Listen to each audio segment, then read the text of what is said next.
Esta es la República de Nauru. Con una superficie de solo 8 millas cuadradas y poco menos de 11.000 habitantes, es la tercera nación más pequeña del mundo, solo detrás de Mónaco y la Ciudad del Vaticano. Pero lo que le falta en tamaño lo compensa con lecciones económicas, porque esta pequeña isla en el Pacífico Sur fue el hogar de la recesión más extrema jamás vista. En el pasado, hemos hablado mucho sobre cómo los recursos naturales pueden tener un gran impacto en las economías de muchos países. Piensa en la inmensa riqueza petrolera que disfrutan muchos de los estados del Golfo Pérsico. Pero cuando no se gestionan correctamente, la riqueza de los recursos naturales a veces puede causar más daño que bien a largo plazo, razón por la cual muchos economistas incluso llegan a hablar de la maldición de los recursos naturales. Esta diminuta nación insular del Pacífico es quizás el mejor estudio de caso sobre lo que puede salir mal.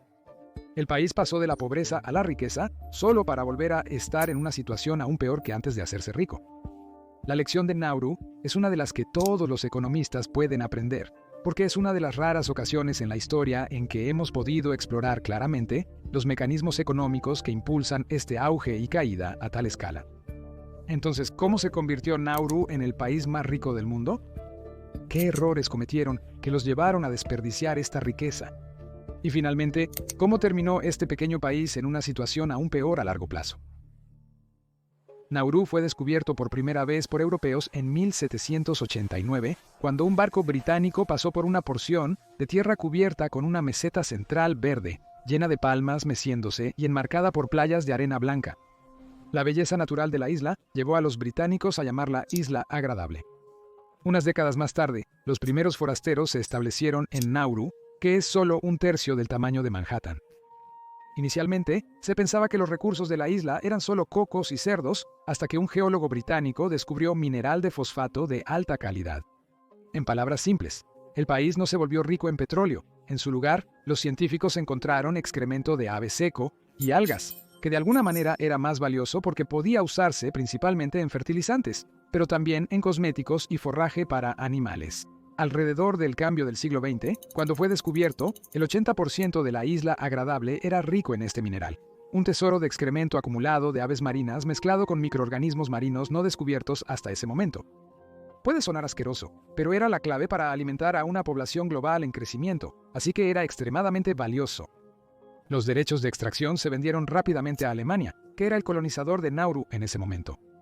En los años siguientes, alrededor de 80 millones de toneladas métricas de esta valiosa sustancia fueron exportadas de la pequeña isla, mientras se construían puertos de envío, instalaciones de procesamiento e industrias de apoyo en un trozo de tierra apenas más grande que Central Park.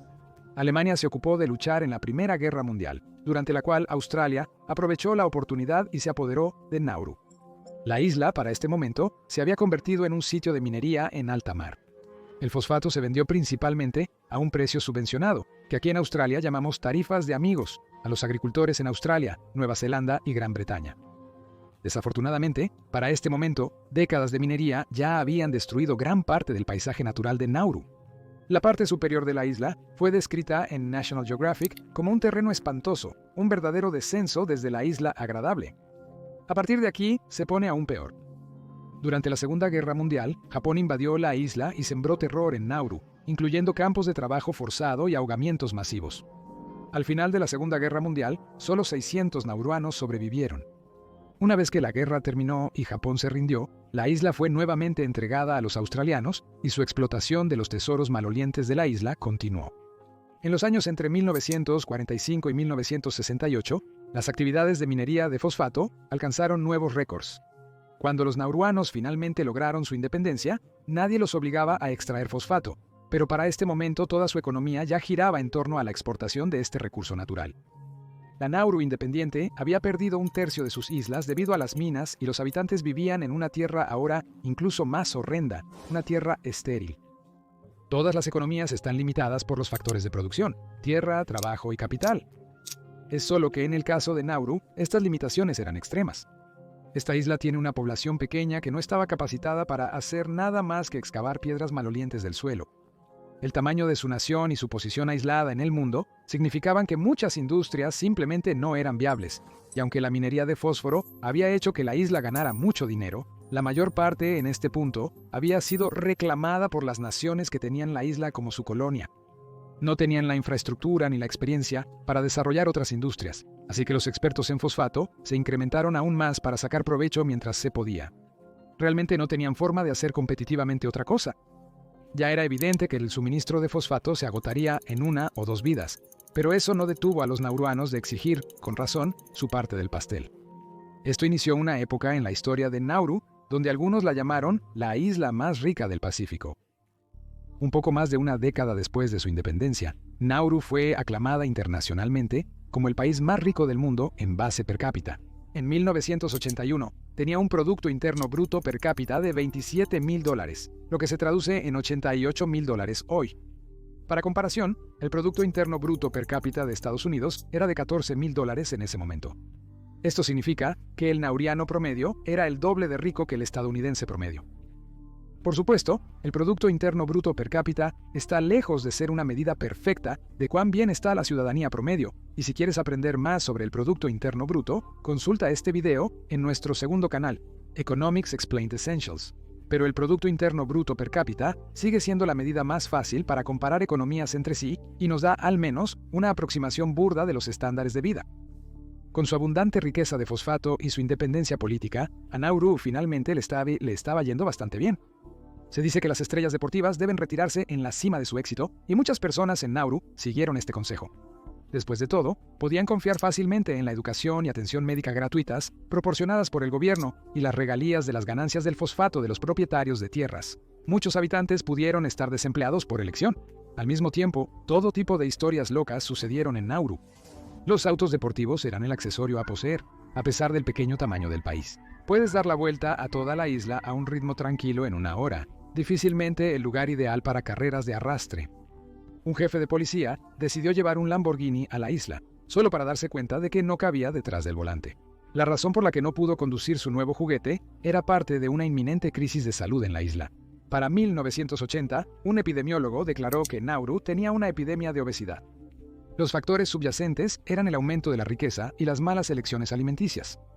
El consumo de comida chatarra se disparó y aún en 2002, el país fue clasificado como el peor de 170 naciones por la Organización Mundial de la Salud en términos de índice de masa corporal promedio, y la esperanza de vida en Nauru es solo un poco superior a los 60 años. Los alimentos saludables indígenas, como los cocos y el pescado, fueron reemplazados por alimentos importados, otra consecuencia de la minería. La mala salud de la fuerza laboral también puede tener consecuencias económicas severas. No encajar detrás del volante de tu nuevo Lamborghini se convierte en un problema muy pequeño, considerando las implicaciones generales de esta crisis de obesidad. Profundicemos un poco más en la situación de salud de Nauru en aquel entonces y ahora. La mayoría de las comidas consisten en fideos instantáneos, arroz blanco, cualquier cosa de una lata y refrescos. El tabaco y el consumo excesivo de alcohol también son comunes. Amy McLennan, una antropóloga de la Universidad de Oxford, comentó sobre su estadía con las palabras: tenía suerte de encontrar una verdura a la semana. Curiosamente, los nauruanos son bastante educados y conscientes de los riesgos asociados con la mala nutrición y la obesidad. No faltan programas escolares que abogan por una nutrición adecuada. El problema era la falta de acceso a alimentos de alta calidad. Las décadas de minería de fosfato destruyeron el entorno natural a tal grado que la industria agrícola se volvió casi inexistente. Y aviso de spoiler, pero la recesión económica después de que se agotara el fosfato significó que la mayoría de los nauruanos solo podían permitirse alimentos procesados baratos. Durante los días coloniales, el pueblo nauriano solo recibía una pequeña fracción de la riqueza generada por la minería de fosfato. Dada esta situación, fue más la necesidad económica la que los llevó a continuar minando después de la independencia que la codicia. Tener que importar todos los bienes, incluida la comida y el agua, no es una forma sostenible de vivir. Dado que toda la atención se centró en la minería de fosfato, nadie se molestó en invertir tiempo en la fabricación o la agricultura. Para la agricultura, la tierra estaba demasiado explotada después de que se eliminara toda la capa superior del suelo para las actividades mineras. Este es solo un caso clásico de enfermedad holandesa, pero llevado a un grado extremo, dado los recursos limitados de la economía de Nauru. Una estrategia para evitar la enfermedad holandesa es la diversificación de la economía. Este enfoque se puede ver entre las naciones de Oriente Medio que intentan diversificar activamente sus economías. Puedes aprender más sobre esto en nuestro reciente video sobre las economías de los estados del Golfo y sus grandes megaproyectos tontos. Hasta qué punto estos proyectos tendrán éxito sigue siendo un asunto de serio debate, pero al menos están intentándolo. La necesidad de diversificar no era una novedad para los líderes del país, e intentaron aventurarse en diferentes industrias. Una fue la banca offshore, que resultó en licencias para aproximadamente 400 bancos extranjeros a principios de la década de 1990. Estas sucursales bancarias nauruanas fueron inicialmente un gran éxito, pero la estrategia detrás de este éxito fue, digamos, dudosa en el mejor de los casos. Los clientes no necesitaban visitar la isla para abrir una cuenta bancaria. Con la llamada ciudadanía económica, uno podía obtener fácilmente un pasaporte nauriano, a través del cual el país se convertía en un paraíso para el lavado de dinero y la evasión fiscal. El gobierno ganaba millones a través de tarifas, pero no era la solución para arreglar la economía de Nauru después de agotar todos sus tesoros de fosfato. En 2005, Nauru detuvo el negocio bancario offshore y comenzó a requerir una presencia física para obtener una licencia bancaria. Esto no se debió a un cambio de corazón, sino a una inmensa presión internacional. Incluso Estados Unidos clasificó a Nauru como un estado rebelde bajo la Ley Patriota de 2001. Ahora, otra forma de lidiar con la enfermedad holandesa es adoptar el enfoque noruego, que consiste en establecer un fondo soberano de riqueza diseñado para invertir la riqueza de los recursos naturales de manera que genere dividendos para las próximas generaciones. Muchas ganancias del auge del fosfato se habían invertido en el extranjero, pensadas para un tiempo en que su tesoro se agotara. Esta es una gran idea que, desafortunadamente, no se implementó bien en absoluto. Inversiones riesgosas y simple fraude hicieron que el país perdiera una gran parte de sus inversiones, empujando a Nauru al borde de la quiebra. Ni siquiera el descubrimiento de depósitos secundarios de fosfato y el posterior segundo auge del fosfato cambiaron el inminente colapso económico. El país se volvió tan pobre que incluso el Banco Central se declaró en quiebra. Sus activos inmobiliarios en el extranjero fueron recuperados y sus aviones fueron confiscados. Oh sí, aviones. Nauru había lanzado una aerolínea nacional en la década de 1970. Sin embargo, hubo un intento más glorioso para asegurar el bienestar financiero. Nauru se convirtió infamemente en uno de los mayores desastres en la historia del teatro londinense. Nauru había invertido anteriormente en Leonardo el Musical, un retrato de amor. El musical retrataba un triángulo amoroso ficticio entre Da Vinci, la Mona Lisa y un soldado. No hace falta decir que el musical se convirtió en un gran fracaso en un momento en que Nauru no podía permitirse ningún tipo de pérdida financiera. Para 2001, estaban completamente sin fosfato, y sus inversiones en el extranjero, casi todas, habían terminado en fracaso. Para este momento, el país estaba completamente arruinado y tenía un pírrico Producto Interno Bruto de $32 millones ajustados por inflación. El desempleo se disparó al 90% y el sistema escolar colapsó en su mayoría. Solo un recordatorio, estamos hablando del país más rico del mundo solo unos años antes. Desafortunadamente, este es solo el comienzo de uno de los capítulos más oscuros como resultado de la miseria económica que Nauru enfrentó a principios de siglo. En 2001, el gran carguero noruego M/V Tampa quería amarar en Australia. Anteriormente, la tripulación rescató a más de 400 refugiados, en su mayoría afganos, de un barco que se hundía. Australia se negó a permitir que el M/V Tampa entrara en aguas australianas y en su lugar encontró la llamada Solución del Pacífico, un campamento de detención offshore en Nauru. Australia pagó a Nauru por sus esfuerzos de mantener a los inmigrantes alejados de sus costas. También creó empleo para la isla y llevó a algunas situaciones extrañas. Nauru aún no estaba en posición de renunciar a millones de dólares a cambio de cooperación. El Estado cliente estaba demasiado entrelazado con su gran vecino para rechazar la nueva propuesta. Incluso la feroz hostilidad de muchos nauruanos no cambió esta política. Durante las últimas 2 décadas, Australia ha empleado los servicios de detención de Nauru de manera intermitente y continúan albergando migrantes hasta el día de hoy. Esto, junto con la ayuda extranjera, en su mayoría de Australia, ha mantenido a flote la economía de la isla, a duras penas. James Ainjimea, un antiguo ministro de la Iglesia Congregacional de Nauru, nació en 1911 y prácticamente lo vio todo, incluso el musical. Ainjimea le declaró a un reportero del New York Times diciendo: «Ojalá nunca hubiéramos descubierto ese fosfato. Ojalá Nauru pudiera parecerse a como era antes, cuando yo era un niño. Era tan hermosa. Había árboles, estaba verde por todas partes y podíamos comer cocos frescos y panapen. Ahora veo lo que ha sucedido aquí y quiero llorar». Ahora es momento de poner a Nauru en el tablero de líderes nacionales de Economics Explained. Comenzando, como siempre, con el tamaño. Nauru tiene un Producto Interno Bruto de $133 millones, lo que la convierte en la tercera economía más pequeña del mundo. por delante de Montserrat y Tuvalu, otras dos micronaciones. Basado en su pequeño tamaño, no podemos darle a Nauru nada mejor que un 1 de 10. El pequeño Producto Interno Bruto se distribuye entre una población pequeña de poco más de 10.000 ciudadanos.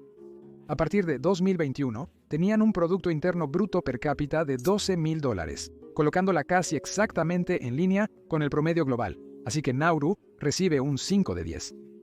La estabilidad y confianza se han visto negativamente afectadas por el historial deficiente del país en el manejo de su riqueza de fosfato, su breve incursión en la banca no regulada y sus políticas controvertidas de proporcionar centros de detención subcontratados. Dada esta historia, solo podemos darle a Nauru un 3 de 10. El crecimiento es quizás la métrica más interesante. El crecimiento fue obviamente muy fuerte en las décadas de 1970 y 80, ya que sus exportaciones de fosfato les permitieron convertirse en el país más rico del mundo. Pero después de agotarse el fosfato en la década de 1990, su Producto Interno Bruto cayó más del 90%. Sin embargo, la economía ha mostrado un crecimiento fuerte desde entonces, creciendo a una tasa promedio anual del 7% por año. El crecimiento ha sido casi totalmente impulsado por los centros de detención y la ayuda extranjera. Sin embargo, el 7% por año es increíblemente impresionante, sin importar las circunstancias. Así que Nauru recibe una puntuación de 9 de 10. Y finalmente la industria. Hoy en día, la principal industria de Nauru son los centros de detención de refugiados subcontratados. Si bien esto sigue siendo una fuente lucrativa de ingresos para el país, no construye las capacidades tecnológicas necesarias para crear industrias más avanzadas en el futuro, en caso de que esta única fuente de ingresos se agote. Debido a esto, Nauru recibe un 2 de 10. En conjunto, esto le da a Nauru una puntuación promedio de 4 de 10, lo que la coloca aquí en el tablero de líderes nacionales de Economics Explained. Gracias por ver, amigo. Adiós.